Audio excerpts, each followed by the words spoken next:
Let me have James come in here. James, the bill, the one we're speculating on, as Peter has corrected us, and I've been watching Sheila and John shake their heads very hard throughout your submission because they're saying, where are we going with this?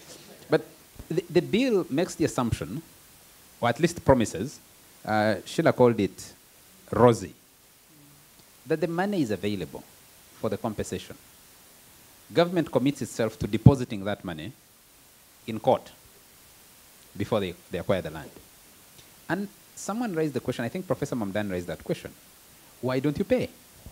And say, we sit and have a negotiation and we pay its market value, fair value for the property in line with the Constitution.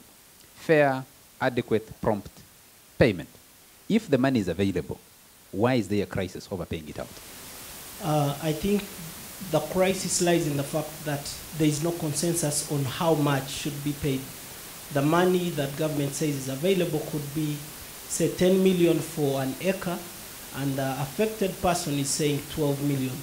And the contestation will be between the extra 2 million that the project affected person wants over and above what government has. So it's more than just government having money to compensate. It's about government having money that the affected people find adequate and fair. Maybe before I go deep into that discussion, I would like to really thank the team from the First Parliamentary Council for the draft they've shared. Unlike my colleague Peter, I'm an optimist. I don't like to know what is going on in the kitchen. As long as the meal looks good, I'm fine with it. I think about 2 years ago, 2017, when the Article 26 was proposed to be amended, I wrote a paper identifying some of the areas that government needs to focus on. And one of them was the fact that it's not the Constitution to be amended, but the laws around it. And the fact that this is the discussion we are having here today is a milestone for me to see that government has moved away from amending a provision in the Bill of Rights to safeguard it and leave it untouched and amend this. So that's a plus. And the other plus is the fact that in order to expedite dispute resolution, just like I said a few minutes ago, it's always as a result of a dispute that the project stalls. It's not that there is no money or the person doesn't want to leave. So the tribunal is, in my view, a magic bullet for that, because as a lawyer, I know tribunals are largely quasi-judicial and their procedures are informal. So my concern is with... James, with you, I beg your indulgence. Yeah. The 1998 Land Act created district land boards. And I think Peter was raising the question of why those don't work. Because in 1998, the years preceding and the years after, that was presented as a magic bullet to those issues. Does this tribunal move us any other direction? And then there's the other question. You have multiple activities going over at the same time over the same issue. I think Stephen was talking about the Land Commission that hasn't presented its recommendations as yet. There's been a lot of debate about the land policy. Even when we have one, those haven't been resolved. And does it help to house land legislation in multiple laws? Could we think beyond that?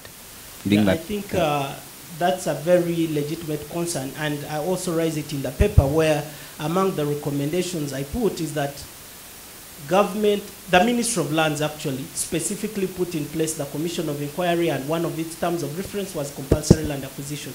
Why are we amending before we get the recommendations from a nationwide consultative process? So that's a question that will maybe the team from the First Parliamentary Council could answer. But the other challenge is my understanding of legislative procedure is that we start with a policy, we make a legislation, and then regulations and so on.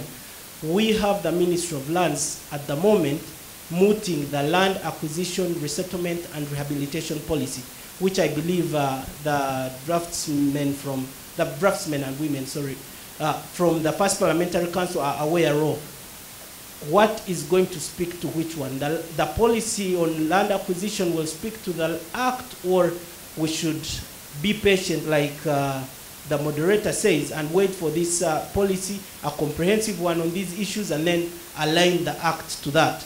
If I could request for an extra minute, I think there is a question which, or an analysis that Professor Mamdani raised, saying there is the rational law and the politically correct law. One of the issues that we've been grappling with, especially in respect to land, is the political correctness, or the political interest in legislative processes. All the debates that are going on right now, if you've been following the Karuma Dam compensation issues, where the Ministry of Lands is locking horns with the Commission of Inquiry and the Ministry of Energy over rock that was found under land that was already compensated for, and this person is saying, I need more compensation. The solution is, what we want as a cabinet, what would be the cabinet position in this, is to ensure that government projects don't stall, and they seem to be willing to go any distance to ensure that government projects don't stall, because this week NTV aired memos where the ministry is literally saying a court decision on a matter should be complied with, or it's wrong, and requesting that Attorney General should appeal, so that the precedent that was set by saying, since a rock is not a mineral, then the person is supposed to be compensated for it. So you see, on the part of government, it's not about a law that is rational. Thank God the team in the first Parliamentary Council has brought to us the presentation show that the bill is a rational bill, but the spirit behind it is the same spirit that wanted to amend Article 26, and we need to discuss it with that at the back of our minds. Let me just stay with you for a minute. There is good reason for that. I don't know who talked about when government presents and says we have a problem here, we have a problem here.